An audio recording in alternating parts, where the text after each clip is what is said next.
श्री राम समर्थ। अगस्त 27। संतोष वृत्ति का गुण है, देह का नहीं है। जो सर्वत्र श्री राम को व्याप्त देखेगा उसी को संतोष मिलेगा। जिस घर में संतोष होता है उसमें भगवान का निवास जानो। जो होता है सब भगवान की इच्छा से होता है। ऐसी यथार्थ भावना से जो मनुष्य 1 वर्ष रहता है उसे संतोष की भावना क्या होती है वह समझ में आएगा। संतोष वृत्ति का गुण है, देह का नहीं है।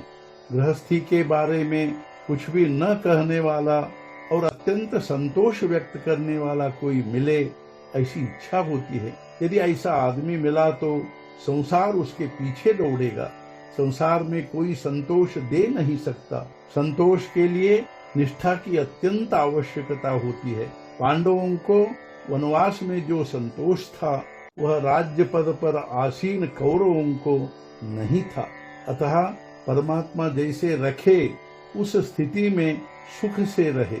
संत श्रेष्ठ तुकाराम महाराज का कहना यही है कि जैसे अनंत यानी भगवान ने रखा हो वैसे ही हम रहे और चित्त में संतोष बने रहने दे।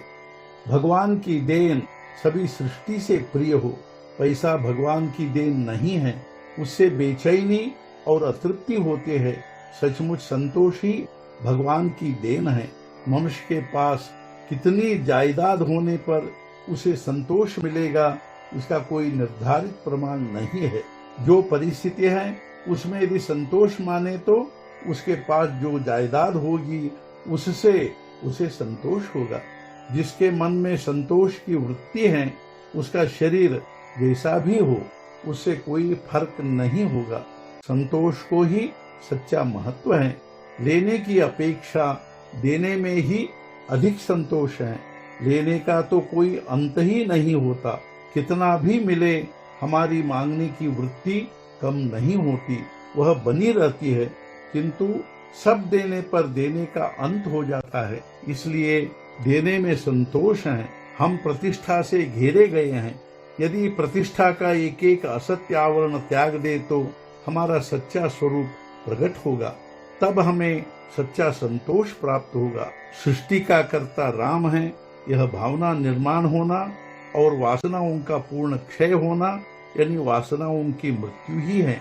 मनुष्य कोई न कोई हेतु रखकर ही कर्म करता है, लेकिन कर्म करते समय हर वक्त हर बात में भगवान की इच्छा से जो होना हो सो होता रहे, ऐसा अनुसंधान बना रहे तो फल के बारे में सुख दुख नहीं होता।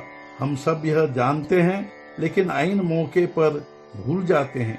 हमारे भीतर जब उर्मी उठती है तब उसे संयमित करे, सहे। दिया जब साथ ले जाते हैं तो अंधेरा गायब होता रहता है। उसी प्रकार अनुसंधान रूपी दीपक यानी दिया साथ में रखे तो हम अपनी उर्मियों को रोक पाएंगे। प्रत्येक का रोग अलग अलग होगा लेकिन दवा सबके लिए एक ही है और वह है भगवान का अनुसंधान। यह दवा चाहे अच्छे डॉक्टर से ली जाए या मामूली डॉक्टर से, रोगी का परहेज रखना तो अनिवार्य ही होता है।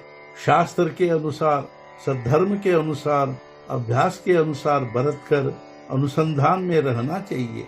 अनुसंधान से जो सधेगा वह शतकोटि साधनों से भी नहीं सधेगा। और ऐसा यह अखंड नामानुसंधान ही सच्ची भक्ति है। आज का मुख्य विचार, अन्य साधनों से जो सधना है वह केवल अनुसंधान से ही सध जाता है। यही इस युग की महिमा है। सद्गुरुनाथ महाराज की जय। जय जय रघुवीर समर्थ।